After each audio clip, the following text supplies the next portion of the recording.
Pourquoi on a appelé la nouvelle vague la nouvelle vague? La nouvelle vague, c'est surtout, je dirais, de la jouvence, de la légèreté, de l'insolence, une rupture avec les pontes du passé, rendre au cinéma sa liberté, faire entrer dans le cadre des acteurs qui n'y avaient pas leur place, c'est-à-dire la jeunesse, avec des physiques très différents, comme Belmondo qui ne ressemble en rien aux archétypes du jeune premier de l'époque, tourner dans la rue, tourner dans la ville, tourner dans la vie, faire entrer la vie dans l'écran. Bon ok, mais c'est quoi la nouvelle vague exactement? Un mouvement cinématographique de la fin des années 50? Un courant théorique français de la critique? Ou juste une poignée de jeunes cinéastes qui voulaient casser le quatrième mur de l'écran? Si vous n'aimez pas la ville, allez vous faire foutre.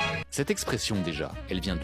Eh bien pas du tout d'une revue de cinéma, mais d'un article de la journaliste Françoise Giroud pour l'Express. On est alors en 1957 et la journaliste enquête sur la tranche des Français de moins de 30 ans, ces enfants qui ont connu la guerre, en gros, la génération juste avant les baby-boomers. J'avais été frappée par le fait qu'ils étaient frileux, ce qui est assez normal d'ailleurs, pour des jeunes gens qui avaient quand même été dans leur enfance très bercés par la guerre. Ils avaient le cœur frileux.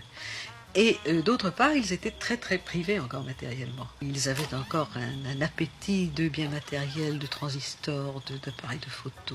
L'expression est ensuite reprise en février 58 dans une revue de cinéma. Elle va consacrer un groupe de jeunes réalisateurs dont beaucoup sont des critiques de la revue des cahiers du cinéma.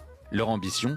En finir avec le cinéma à la papa. Et à la fin des années 50, c'est essentiellement un cinéma de studio qui n'a pas de lieu de prise sur la réalité. Ils sont en train de lutter contre un cinéma qu'ils jugent, je dirais, un peu hors sol, voilà, qui n'a pas justement de géographie, qui n'a pas d'espace, qui n'a pas de langue propre. La première revendication de ces jeunes gens, c'est d'aller tourner dans la rue, effectivement, c'est de sortir du studio, tout d'un coup de retrouver ce qu'on pourrait appeler une sorte d'espace-temps de 1958, 59, 60. Leur cinéma sera fait d'expérimentations formelles, de faux raccords assumés, de petits budgets et d'équipes techniques réduites. Les prises de vue sont de Raoul Coutard.